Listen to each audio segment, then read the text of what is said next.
day 2, and what a great day's racing is lined up. Now, we've got a truly international production for you here, with Kobe, Caroline and Marie-Francois all giving us the best of their views.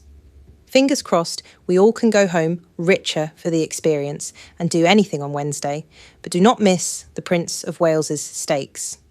Now, as ever, let's get to a couple of the later handicaps first. The Royal Hunt Cup is always said to be the trickiest of the big handicaps at Royal Ascot to win, given the size of the field and the luck in running required. But fifth column looks a decent each-way angle to me. There's too many to go through in detail here, but Richard Hannon's Classic is always likely to give it a good shot. And stablemate Linwood with Jamie Spencer up top should be on anyone's list. Fifth column has my dough, but Linwood and Classic look viable alternatives in a wide open race. Anyway, forecast looks a tempter. Just saying. For the closer, I'm going for Controller in the Windsor Castle. Here's the theory. On the basis that Victorious is going to win the Group 2 Queen Mary, Robson Aguiar's Controller can take the listed Windsor Castle. There was only a neck between them in that Fillies Group 3 last time out at Naas. So Controller probably has too much for Sergei Diaghilev, who looks the best of the rest. Clive Cox does well with his sprinters, so Bolito rates a live outside chance for your each-way perms, but I'll have Controller for the win. For my Wednesday nap is in the Queen's Vase. Well, Caroline gave Limestone for the Yates Stakes last time out at Navan, and the result was never in doubt once Dylan Brown McMonagle pushed the button. And you just know this New Bay colt is going to be even better on this quicker ground, so this Queen's Vase is an easy one for me. Johnny Murtaugh's Asakir wasn't far behind in that Yates race, but to me still has a bit to find on this ground, while Andrew Balding's Gallian under Oisin Murphy looks popular in the markets. I can't see beyond Limestone. What's your angle, Caroline? Oh yes, if you hadn't been putting Limestone at the top of your list, I'd be asking Yuz why. This colt is a very good prospect, and it's just a bit of a winning combination, Joseph O'Brien and Dylan Brown McMonagle right now, so I have no hesitation in backing you up on Limestone for the Queen's Vase. My nap too. Now then, for the Prince of Wales's Stakes. Wow. The race of the day for Wednesday. We've got the Prix de l'Arc de Triomphe winner, Dariz, lining up against the brilliant Ombudsman, who I've got to tell you, just tops my list as soon as his name is on the card. But, and it's a big but, has Ombudsman hit his ceiling? 'Cause in Dariz, we have what could be the horse of a generation, truly.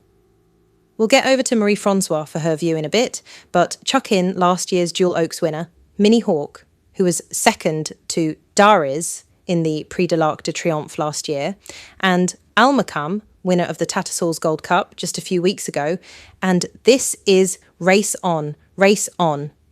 But a girl's got to go with her gut, and that's Ombudsman, who don't have to take on Calandagan this time. Fingers crossed. Marie-Francois? Ooh la la, Jaysella, what a fantastic race. But you are very, very right when you say that Ombudsman must be at the top of your lists. When you see his name for this race that he won last year, and Plou, I was not very convinced that Dariz would be so good over this trip. But when he won the Prix d'Ispahan at Longchamp, I was then sure how good he can be. D'accord Almakam is also one of the very best, and Minnie Hawk must not be without respect, but Dariz will be winning this, I am sure. Earlier on, oh yes, what an opener for Wednesday. The Queen Mary, the 5 furlong dash for the 2-year-old fillies, could go to anyone, but I'm taking my chance on Aidan O'Brien's Victorious. She did still look a bit green to me in the Coolmore Stud Sprint Stakes at Naas last month, but although the official distance was a neck to Robson Aguiar's Controller, she actually won with plenty in hand once Ryan Moore had her going in a straight line. There's been a bit of support in the markets for Simon and Ed Crisford's Senorita Bonita, who won well with a late dash under Oisin Murphy at Nottingham on her debut under rules, but might have flattered to deceive given that brilliant ride. Now, I've got Kobe here to talk about Riva, who looks a cracking each-way gamble to me, but it's Victorious for the win. Kobe?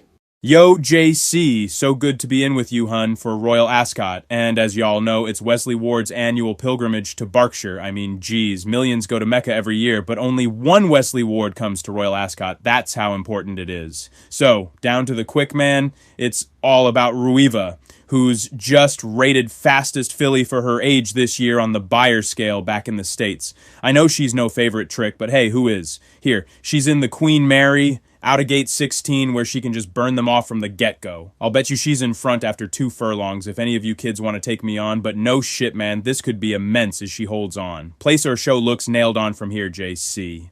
For the Duke of Cambridge, I've got to tell you, this one is a bit tricky, but Caroline tells me that Paddy Toomey's Catalina del Carpio is the one to look out for, and that's good enough for me.